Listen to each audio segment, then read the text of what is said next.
We're Quad Education. Thank you for taking the time and joining us on today's webinar, Extracurriculars for College Admissions Deep Dive. So I do have a couple of housekeeping rules, so to speak. First and foremost, this webinar is recorded and you will receive a recording in your inbox within a day or two. We're looking at running this webinar for about 45 minutes, half an hour of wonderful content going over extracurriculars, and we have an agenda coming up shortly where you really see the breakdown of what we'll be discussing, as well as a question and answer period.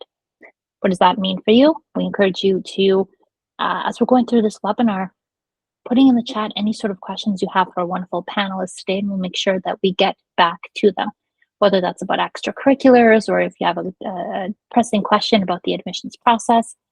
Both of our panelists are experts in what they do, so I know that they'll be able to get some sort of answer for you. So that agenda we were speaking about. So we'll be doing introductions, obviously. You want to know who your presenters are today and what they bring to the table. We'll be discussing the importance of extracurriculars, the types of extracurriculars and examples, how to choose, tips, and that question and answer period that we just spoke about. Now, I'm excited to chat a little bit about who we are at Quad and what we offer. So whether you're new to our webinars or you've been here before, again, welcome. I saw a couple of new names just pop into the chat. So who is Quad? Quad is a globally recognized college admissions consulting firm with the largest team of admissions counselors in the world. With a 98% success rate, our students are 11 times more likely to get accepted at their top choice colleges. We assist students from 6th grade to undergraduate transfer candidates in applying to their dream schools. We are firm believers in starting the college application process as early as possible.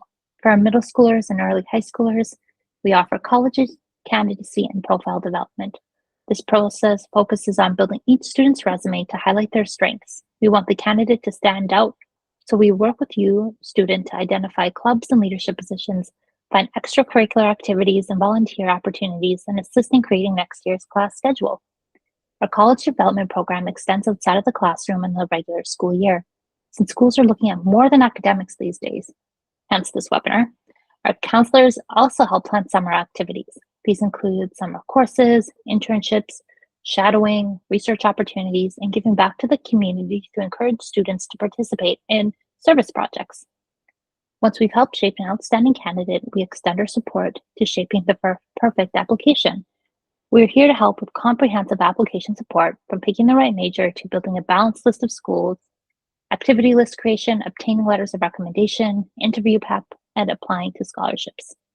Our admissions counselors are essay writing experts who will brainstorm, outline, and edit your supplemental essays and personal statements until they are perfect. These essays serve as a platform to showcase the best of our students, drawing connections between their individual life journeys and the overarching themes of each school they're applying to. Whether it's your main application or there's essays for scholarships, we've got your back with unlimited edits. Overall, our goal is to build the perfect candidate and application. We utilize every tool in our skill set to ensure the products we create with the students stand out from the rest of the pack. If you're interested in learning more about us and our packages, we offer personalized free consultations, whether that be via video, email, or phone, ensuring individualized support. Our admissions counselors are always ready and willing to help you through the process, so you don't have to navigate it alone, no matter where you are in the application process. With that being said, I'd love to pass it over to our panelists to introduce themselves. All right. Hey, good afternoon, everyone. Super excited to be able to meet you all virtually. My name is Heinz Alfredo Fernandez. I am one of the Quad counselors here, so excited to meet you all. I also work out of Florida Atlantic University as the Assistant Director of Transfer Recruitment and Admissions. So I've been in admissions for quite a while.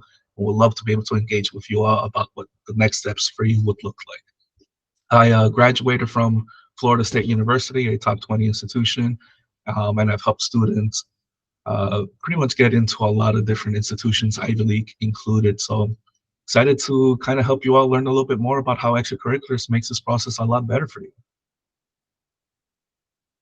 Hi, everyone. My name is Jesse. So my experience in admissions essay consulting began when I was a writing center consultant at Emory University back in 2015. And in total, I've had about 8 years of experience in terms of writing consultancy, helping people with their admissions essays from undergrad, law school, and graduate programs. And throughout all this time, I've really gotten to know people of all different types of backgrounds and to assist people by coming up with comprehensive kind of plans of action to tackle their essays. And so I'm happy to use all the experience that I have to assist in any way that I can. And I'm excited that you all joined here today to listen to us.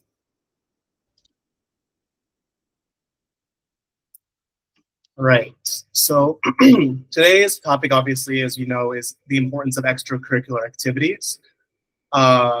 So let's first define it. The extracurricular activity is an activity that is pursued outside of the regular school hours, outside of your core coursework. These can include volunteer work, they can include sports, they can include orchestra, band, anything that extends beyond the traditional classroom setting. So, science fair, for example, could be an extracurricular, or, baseball or swimming. Any of these would constitute something that would be meaningfully added to your resume in the college admissions process.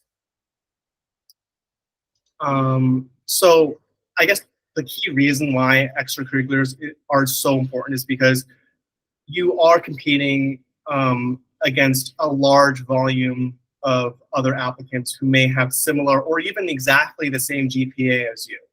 They may have the same background as you, they may have the same SAT or ACT score as you. And so one way to distinguish yourself is to show that you have that initiative to pursue something that goes above and beyond what other people in the pack may have. And that's important because if you think about it from the college admissions perspective, colleges these days, and I think have always been they prioritize accepting students that they think will incite change on the campus, that will take on leadership roles, and that will add and contribute to the conversation in the classroom and outside of it. And one way to distinguish these types of outstanding individuals is based upon their extracurricular involvement. And so, as it says here, they help you differentiate yourself in the application. They show off your positive traits, why you're an excellent fit for the school. So, for example, if the school has a rowing team, for example, and they want to recruit you, or they have some kind of club sports program that they need more people to be a part of, that's something that they might consider or look to. And certainly past actions can be an excellent indicator of future behavior. And so, as I said before, they have your resume and your activities as sort of an indication of whether or not you're going to be someone that will contribute meaningfully to the campus as a whole. So that's why it's important to get involved as much as you can. And I'll pass it on to. Yeah.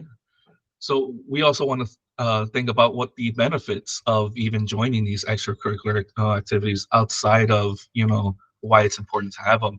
So first of all, is the academic enhancement. A lot of what you're going to be doing in these extracurricular, in some way, shape, or form, is going to enhance not just who you are as an individual, but it's going to enhance your academic achievement, your enhancement, your growth. So students participating in these kind of activities, they're going to show this enhanced level of focus, increased amount of motivation in order to be able to excel in their studies. So you want to be able to showcase to the institutions that you have the focus, you have the motivation, the drive, and the determination to pretty much take on whatever it is that they throw at you.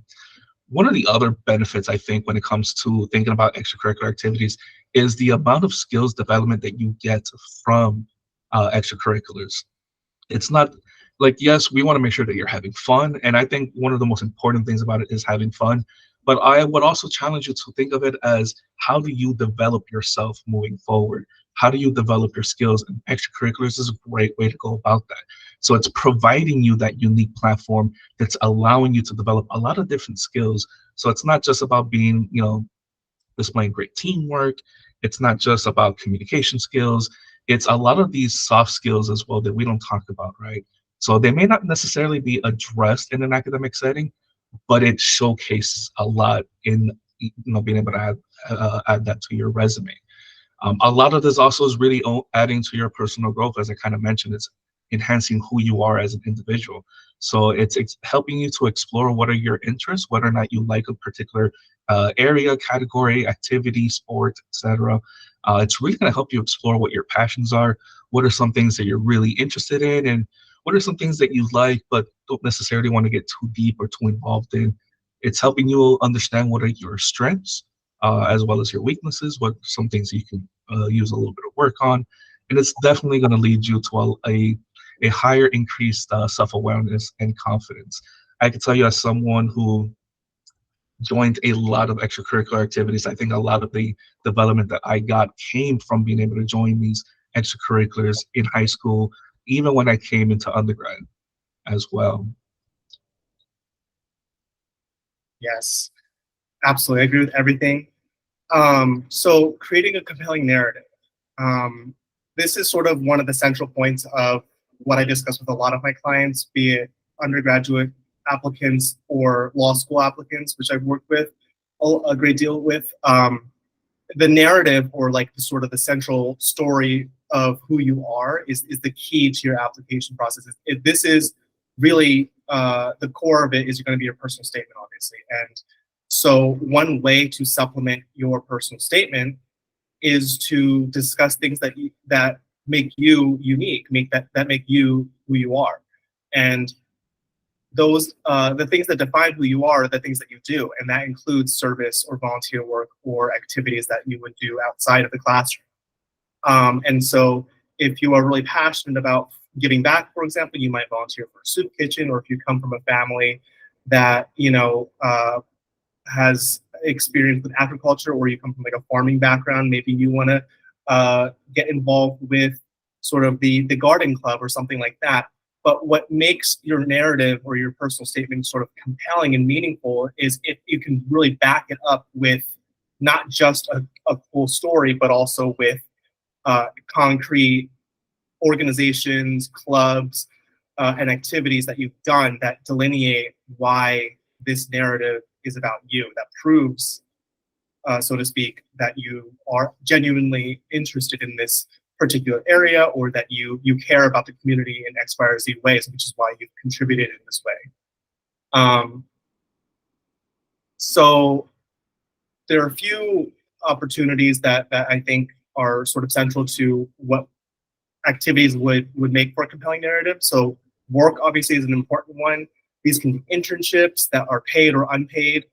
I think this is, I think in high school it's hard to get a working job, especially because if you're, not 18, it's going to be difficult, especially if it's paid. But unpaid work or volunteer work is always an option. If you can get work that would allow you to get, for example, credits at school, that's certainly something you should explore, especially if your school allows for that. Academic clubs, like academic programs that are not offered through your school. So for example, for me, when I was in high school, my school didn't have a science fair team. And I transferred schools in 10th grade, and I came from a school where there was a science fair team. And so I had sort of that background, that scaffolding of what is required of a science fair team, and what, how to sort of guide people through the process of applying and coming up with an idea and presenting it through the state science fair program for Pennsylvania. And that was a program that I founded and created. And so that is something that was academic in nature, but it was outside the classroom, and it was something that I used to demonstrate my leadership capabilities. And it was something that I showed the admissions committee that I was someone who would create a lasting impact, or prioritize creating some kind of impact to the community at large, or to the student body. And I think that that's something that was a tick in the positive for my application. And the last thing is structured programs, other structured programs that are not offered through your school. These are all things that you can use, that if you engage with it and you really like it, don't just do anything though. Like, for example, I think if you're going to participate in an extracurricular, it's better to dive deep in, one or two activities that are really meaningful to you, versus just being a member of like a ton. Because being a member of a club is great and all, but if all you're doing is showing up once a month and not really doing anything with it, and you're in like 10 clubs, the admissions person might say, well, this person's it's great that they're interested in things. It's good to be curious, but if you're interested in everything, that doesn't really distinguish you as a person. That doesn't set you apart, and that kind of just makes you sort of like a someone who kind of dips their toe in a lot of things, but doesn't really commit to anything. And that's kind of not the message that you want to send to your admissions officer when they read your application. So when I say work academic or structured programs, dive deep into something that is meaningful to you, that jumps out to you, that piques your interest so that it doesn't feel like a job, and participate in that meaningfully and be a valuable member or contributing member to that program. That's what I would recommend. And if I could add to that point, because Jesse really brings up a great point about making sure you're doing something that's relevant and that's important to you, that's meaningful to you. I've seen this a lot within the college system, students who join like 8, 10 different clubs because they want to add everything to their resume, and they're thinking, oh man, this looks nice. And in all fairness, it does, it looks nice. But the problem is that, the college, the review board, they're going to look at all of these different clubs and they're thinking, you didn't do much with them, because there's no way humanely that you have the amount of time and energy to commit to every single one of these clubs on top of everything else that you have going on. So being able to focus on 1 and 2 makes it actually stronger, because what you can also do with those 1 or 2 clubs, not only are you dedicating more time, but now you can pursue leadership positions within those clubs. And when I tell you that those stand out way higher than opening, 8, 10 clubs, that makes you look infinitely better. So to Jesse's point, definitely try to focus on like 1 or 2 that really call to you and what you want to go for, and be as involved as you can with them. Move up in the leadership position, so to speak, right? Like, vice president, president, etc. Those are the kind of things that are really going to make you stand out, more so than joining just a ton of groups and not really doing much with them. Yep. Yes.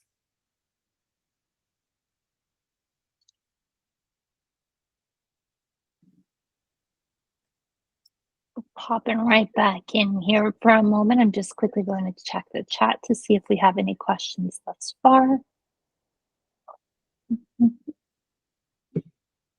I don't see any questions, but again, we encourage you to put them in the chat. We do have a question and answer period coming up towards the end of this presentation, or at the very end of this presentation, I should say, where you get that chance to really get your questions answered by our wonderful panelists here.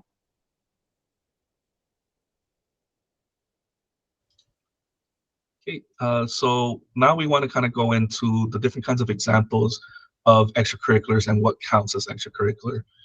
So first, starting off with the academic extracurriculars, these are extracurriculars that stuff like, the Model United Nations, which is a really popular one in a lot of different high schools, and one that I like to recommend to a lot of folks. If your school has one, it looks great, and it gives you a lot of skills development. Is going to give you a lot of connections and networking opportunities. So I highly, highly recommend something like that. But this could also be anything like the honor societies that you have going on in the high schools and stuff like that. You could join your school's debate team. I think that's also a super popular one. It also helps to showcase your communication skills. That's always super important when it comes to these application processes. Becoming a school mathlete. So doing like the math team and joining those math conferences and those competitions, those are also really good, because it shows your ability to critically think under pressure, which is always a great thing. And believe it or not, for those of you who thought in the past that joining the spelling bee wasn't a big one, believe it or not, this is actually a great one, because again, it's showcasing your ability to think critically under pressure. You're able to showcase your ability to actually spell and have grammatical structure and whatnot. So spelling bees is also a great example of these academic extracurriculars. And even joining any pre-college summer programs that are run by different colleges.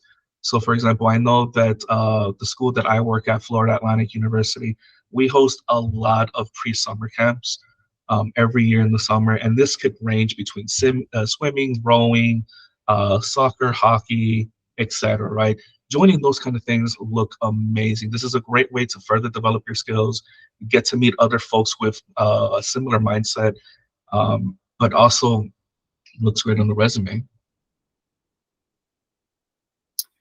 Awesome. So sports. As we mentioned before, sports is a huge category for extracurriculars because athletes are really, this is a huge time commitment. And if you do well in school and you're an athlete, and you're in, in like, a varsity or you're a high-ranking member of the sports team, that's really going to be impressive to the college admissions committee because they care about people who are multifaceted and it shows that you can handle a really rigorous course load. Because if you're on a sports team, you're going to school 9 to 5, and then you have sports right after, you're probably not going to get home until like 8 p.m. or 9 p.m. and then you have to do homework and all of that. So being able to balance all those things is amazing.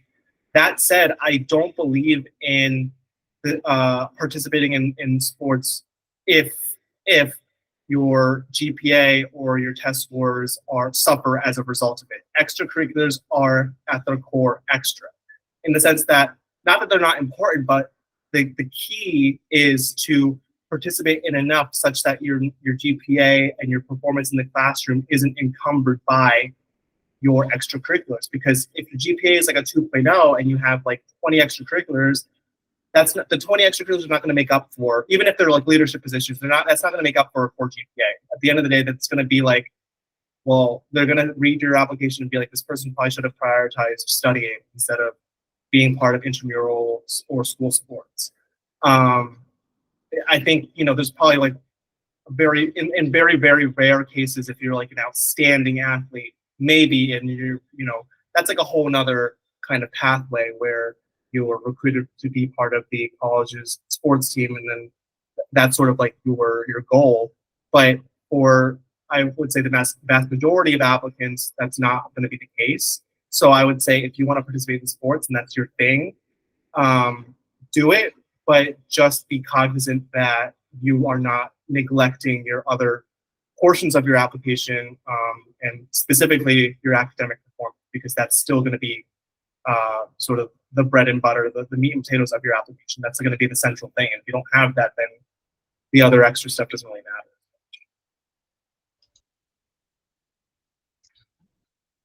Arts, believe it or not, is also super important. I will always challenge those who believe that arts is not important when it comes to application processes. I would challenge that every day of the week because it absolutely is.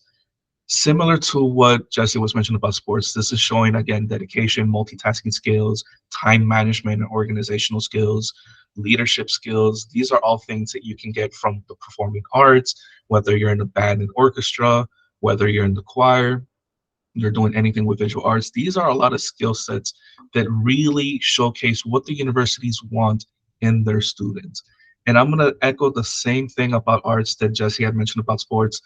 These, at the end of the day, are extra. They're not meant to be like the end all be all. So I would much rather you focus on ensuring that your grades are high and you're studying, you're doing what you can, academically speaking.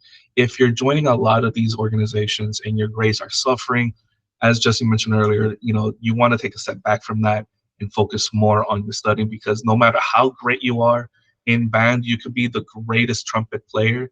But if a school has a specific SAT score and you just did not hit that, it doesn't matter if you are the next prodigy. They will not take you into their institution because they got to make sure that you are meeting their bare minimum requirements.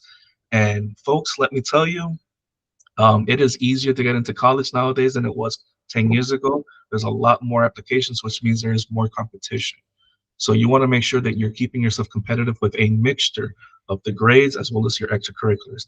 Arts is absolutely one of those areas where you can showcase your skill sets and be super competitive. Just make sure that you don't let it take over everything that you're doing. Absolutely. All right, so work and internships. Any part-time job you work to earn a wage, that's considered work.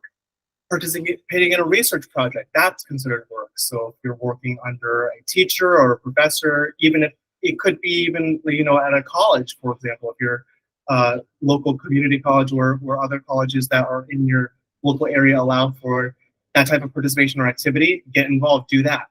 Interning at a company, don't be afraid to use those connections. If your family member is a partner at a law firm, and you're interested in law, do that. Be a legal assistant for the summer. Do something that will help you get your sort of that experience. And also taking care of a large role within your household. So for example, if you're a caretaker for your family member that's ailing or sick, that is a job. And that's something that people will consider highly, because that's, again, that's something that takes a huge chunk of your time, and the fact that you do that on top of schoolwork is going to be very impressive to an admissions student. So that's sort of something that you do on the side. Definitely mention that, and especially if it's an important part of your life.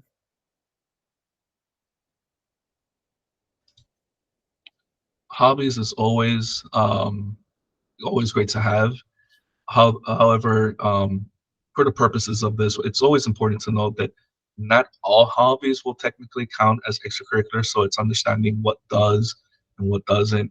But the cool thing is that for those who don't technically count as extracurriculars, there are a lot of different ways that you can turn your hobby into an extracurricular. So for those of you who have been learning coding on your own, one, I give you a lot of credit, because for me that's pretty difficult, but definitely continue to showcase that.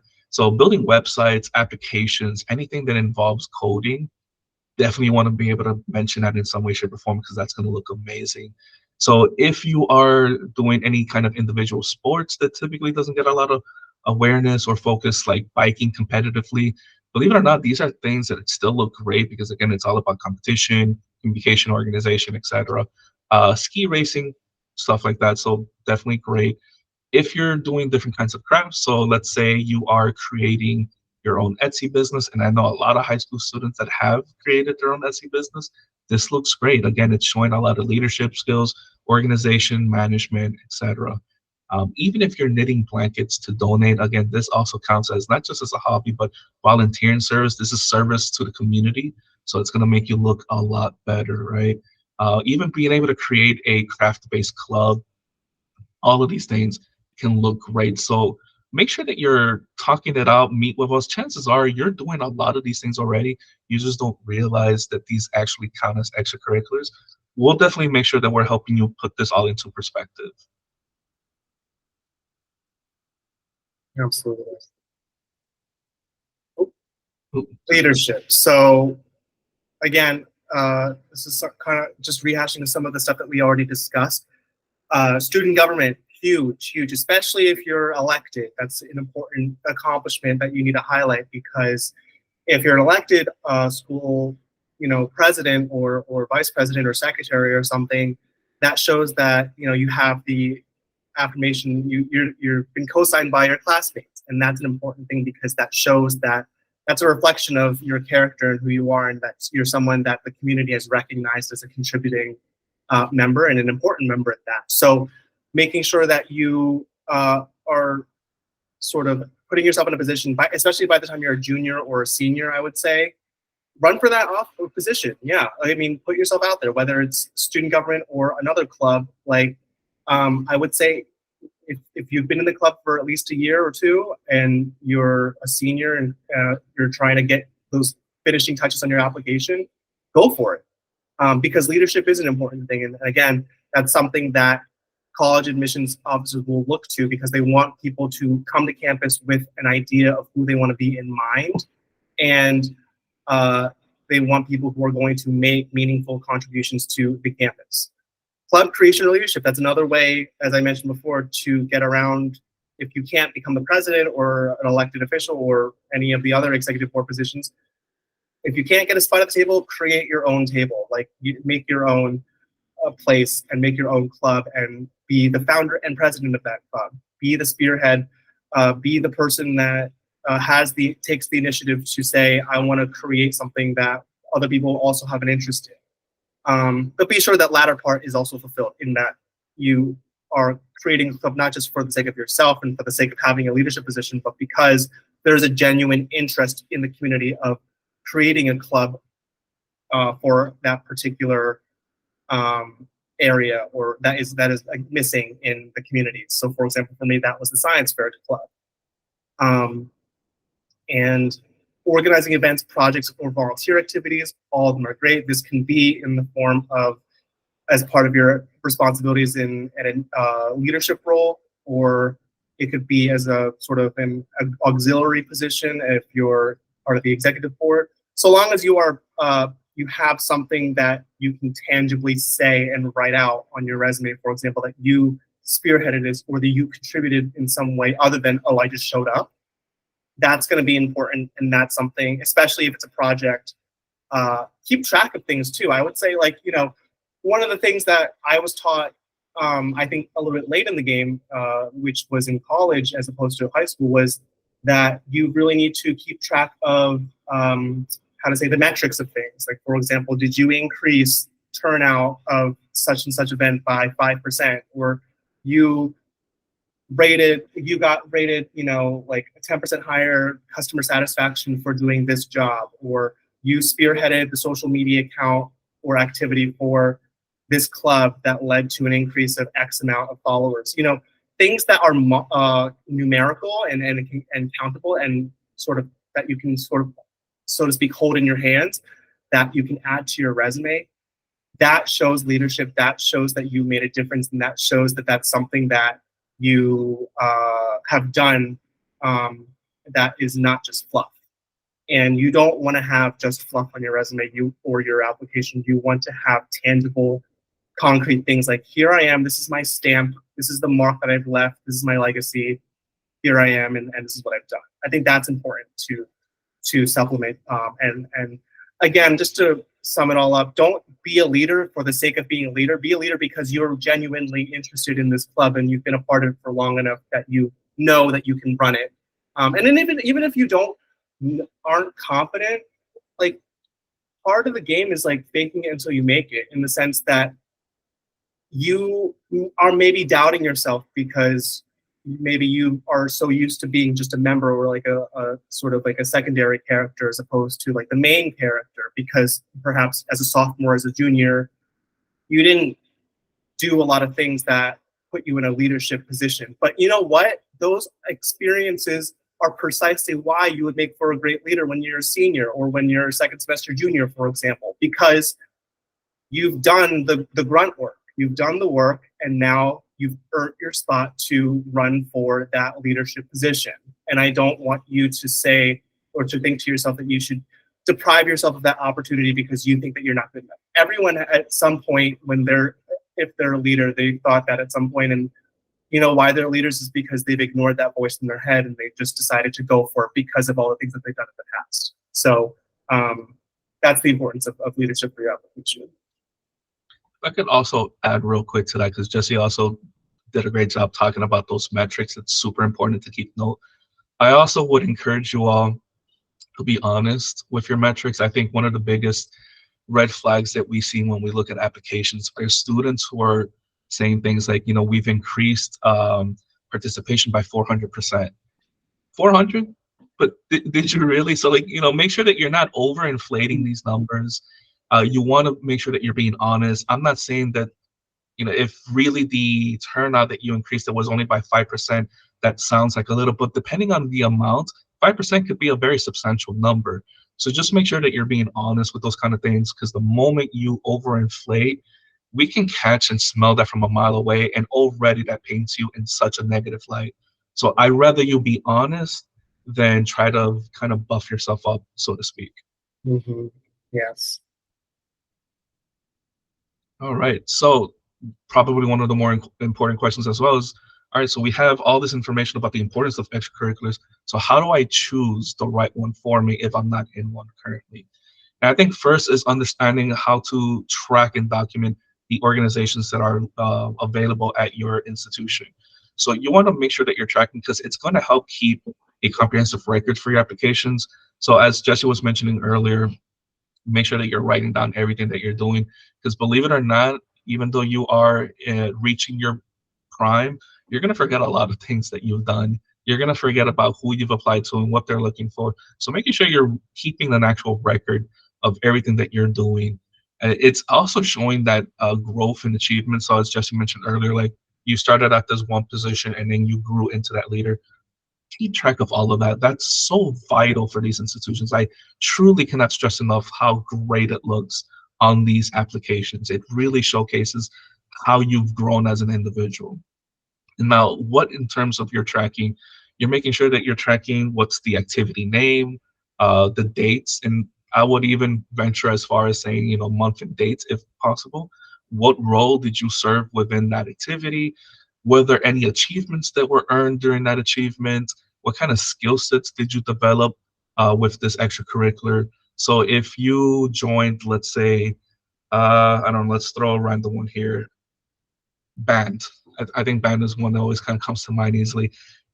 One of the things that really helps out is team organization or coordination, right? These are the kind of skill sets you can say you've gained as a result of being in this extracurricular activity.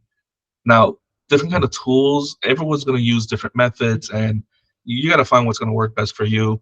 A lot of folks love to use spreadsheets. I like to use them in certain aspects, in certain regards. I will say, even though Excel is something that I work with very constantly, it's not one of my most favorite things. Once you start looking at data over and over, I guess it kind of gets old. But spreadsheets is a great way to go about it. And feel free to use the different kind of apps that you can find on the App Store. So stuff like Trello or Notion, these are great tools to help you kind of keep track of everything that you're doing. So not just the applications themselves, but all the different activities and extracurriculars that you've done. And this one is also going to be super important for all of my fine arts folks, portfolios. Now, this is a really, really big one that's super important. If you're looking to go into programs like studio arts or graphic design, architecture, music, etc., portfolios is probably more than likely going to be a part of your admissions process. So making sure that you're keeping track of everything that you've done leading up to the application. So any sketches, any assignments that you've turned in for courses, these are super, super important. Date them, keep track of them. I mean, it's hard for me to mention just how important it is without sounding repetitive. But these are all really good, really instrumental. So these are some of the tools that you might want to look at. Absolutely. Yeah. I didn't even have Notion or Trello back when I was in high school. So the fact that they exist now, use it to your advantage. Do everything, be everything. I wish they existed when I was going through the process. Get out of here. Sorry, my fault. Okay, no worries. Identifying your interests and goals. Yeah, so I think we may have discussed this a little bit, but just to hone in on that point, take time to assess your personal interests and passions, because again, you don't want to do something that you begrudgingly do every day and end up hating it. It'll affect mental health. It'll come across obvious in your application, and it won't be great for anyone involved, because if you're joining a club just for the sake of it and you actually hate it, well, they don't want you there either. I mean, what are you doing? So set clear and achievable goals for your involvement in extracurriculars. Again, this goes hand in hand with what we discussed about how you need to prioritize your grades and your GPA and your SAT or ACT scores, because that's going to be the crux of your application. But, you want to also have those extracurriculars if it's possible. And I would say you at least should do a little bit. Just the amount needs to be titrated based on how much you can handle. And so setting clear achievable goals, like I can attend club sport basketball once a week. I can practice the violin an hour a day. I can, rehearse for the play twice a week. Based on, and maybe you can adjust based on your grades. And if you did well on, your midterms or perhaps your grades were solid in all of your classes, but if they go down a little bit, maybe you want to take a step back and kind of not commit too much because you want to focus more on studying. But just, again, this is sort of a process where you need to, yourself better than anyone else. And so be clear and honest about yourself, first and foremost, about what you're capable of doing. And again, align your extracurriculars with your long-term aspirations. So do things that actually pique your interest, do things that you can actually see yourself doing in the long term, not just things that you are doing because you think it'll look good on a resume. Because even if it does look good on a resume, if you don't really like it and your heart's not in it, somewhere or another, that's going to come out in your application and it's going to be very clear. So, and you may not suspect that or think about it from your perspective, but trust me, from the admissions people who've read thousands and hundreds of thousands of applications, they're going to know. So, and you're not going to be able to compete with people who genuinely have a passion for it. So, just keep that in mind.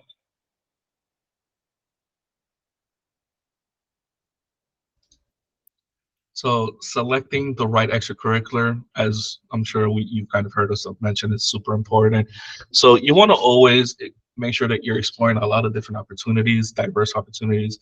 You want to really delve into different kinds of activities. So whether it's sports, arts, academics, volunteering, or leadership roles, make sure that you're diving into as much as you're able to reasonably handle. Again, we will always mention, don't take on too much. Don't let it affect your grades. The grades come first and foremost, but take on what you're able to. And going back to what Jesse has mentioned, make sure that this is important to you. It's relevant to you. It's part of your own personal goals, your academic aspirations. It doesn't mean that you can't join an extracurricular that has nothing to do with your end, like your entire end academic aspiration. But if you're able to tie it in, I think that looks better. It's never going to be a negative, right? And again, understanding who you are and understand what you're able to handle, understand your commitment level that are required for each of these different activities. One of the bad things that kind of happened to me in high school is I was part of the football team. I was also part of the JROTC program, and then I tried taking on two other activities. Um, one of them was debate. The other one was the anime club. And I'm going to tell you right now, even though football was something that I was really passionate about, I started understanding real quick it was super hard to balance in football practice, JROTC practice, and then actually being an involved member in the other two clubs I was in. So understanding what is needed out of you for these different activities and making sure that you actually have the time within your schedule to fit everything within it. Football took a lot of time. JROTC took a lot of time because I wanted to be super involved in that. So I had to start kind of choosing what's more important to me, what's more relevant to me, what's going to help me more with my development, and ultimately which one am I happier in. And you got to make that choice for yourself. No one can make that choice for you.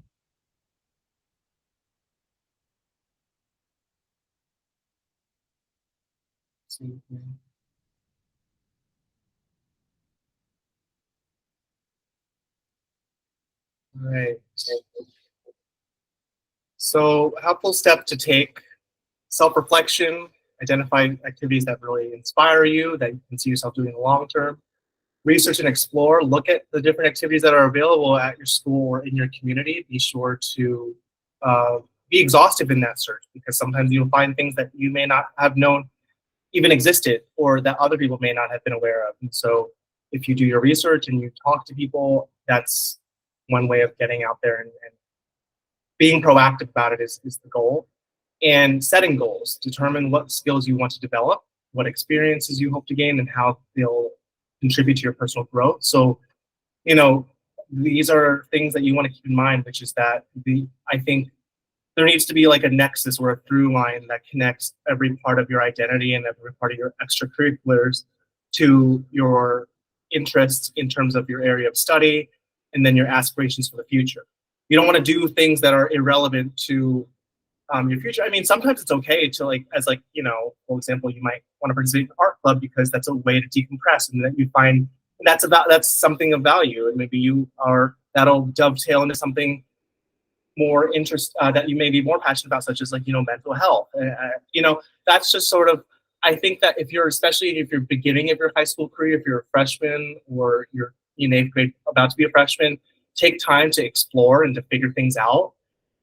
I would say then by the time you're a junior or a senior, you probably should have solidified maybe 2 or 3 key activities that really inspire you and that are really important to you, and that can give you. And I think all of them really can give you at least some type of tangible skill that will be applicable to your future as a working professional once you graduate from college, or once you graduate from grad school. Like the thing is, like any activity, as long as you're engaged and it's a group-based thing, like you're going to learn how to interact with people. You're going to learn how to talk to people. You're going to learn how to be a team member and to work on a team, which is crucial to basically everything.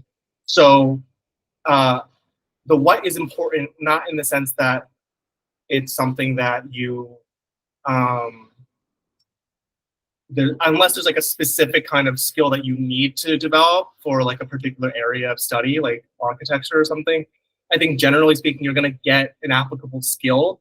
The key is to find something that really inspires and excites you so that you can develop that skill that much quicker, because it won't seem like that much of a chore, and you don't hate it, you love it, ideally.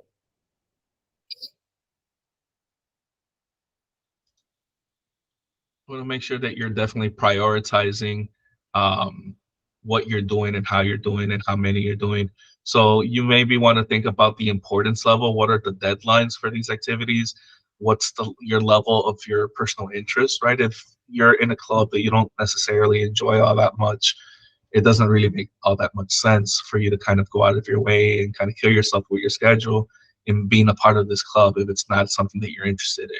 So you want to make sure that you're creating that well-structured timetable of kind of like a schedule of sorts, right? Use a digital planner. And let me tell you that Google Calendar was not necessarily the greatest and set up back in the day when I was going through college. Nowadays, it is something that I live and breathe. Maybe it's not the best example of a digital planner, but for me, it works. So I found what works for me. Definitely find what works for you. But use that planner to be able to allocate the very specific time slots. One of my former supervisors always told me, you got to think about what you're doing from your 8 to your 9, your 9 to your 10, your 10 to 11, so on and so forth. And that might be a great way for you to kind of break it down. What are you doing 3 to 4? What are you doing 4 to 5, 5 to 6, 6 to 7? Now, with all that being said and prioritizing, you got to make sure that you're balancing your entire schedule. You're balancing things so that you're not burning yourself out, which is the absolute worst thing that you can do for yourself, especially during this time frame.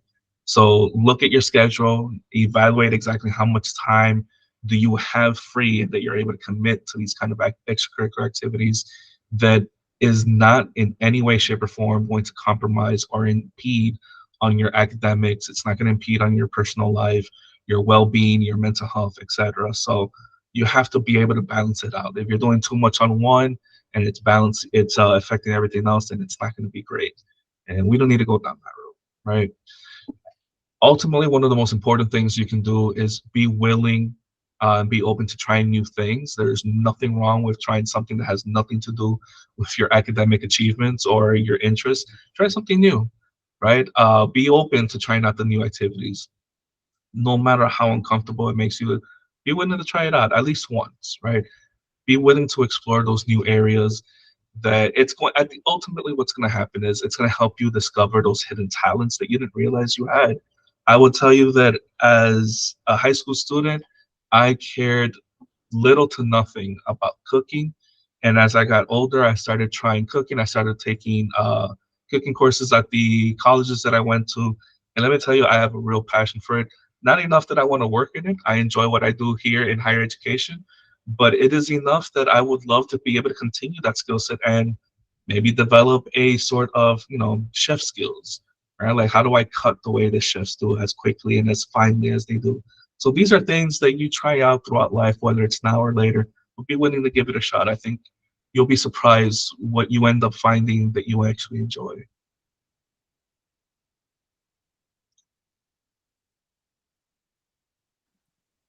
Amazing. Well, thank you both. Oh, there I am. Thank you both for being here and just sharing all of that knowledge. We are over time, so I think we'll only have time for about a question or two, if that's okay with both of you. Works for me. Amazing. So we touched base on this a little bit, but I'd love if you could, add anything, if there is anything to add. But we had somebody ask us, is it better to showcase activities that match your major and a diverse range? For instance, internship, summer research, band, music creation, mountain biking, and volunteer opportunities? I think for me, there's nothing wrong with showcasing everything. I don't see why we need to limit the amount of amazing activities that you've done. I think it's important to make the distinction that earlier when we talked about don't try to do 20 different clubs, we were talking about don't doing 20 different clubs at the exact same time. But sounds like with these examples, these are things that you've done over a span of time. I think it's great to be able to showcase all of that because it showcases to your interests, your ability to, things that you're interested in. I don't know. I can't think of a reason why I wouldn't showcase all of that. Jesse, what do you think? Yeah, I would agree. I don't see any reason not. And this awesome person is actually, and I thought this was really cool, but they did unicycling for years, which I think is very neat. Awesome. Okay, so it looks like so far that's the only question in the chat, but I'd love to open up to both of you just to see if you have any sort of closing remarks, anything we may have missed. I'll let you go first, Jesse. Oh, I don't even know if I have anything to add. I feel like we hit everything. We hit everything and we hit them all twice. Yeah. Yeah, it's hard to add anything else that hasn't already been said by Jesse or I, but ultimately, folks, do what you love, enjoy the time while you can, excel in it, try to thrive and grow within it. You'll be surprised how it's going to come back and pay you in dividends. And don't be surprised to try those new stuff. I really think that's one of the most important things that we could say. Try new stuff. Yes. Awesome. Well, I think this is a really great place to end today's webinar. Excuse me. So thank you both for being here. Thank you for all the awesome knowledge. Thank you to our audience, and we look forward to seeing you on our next webinar. Thank you. Thanks, everyone. Bye.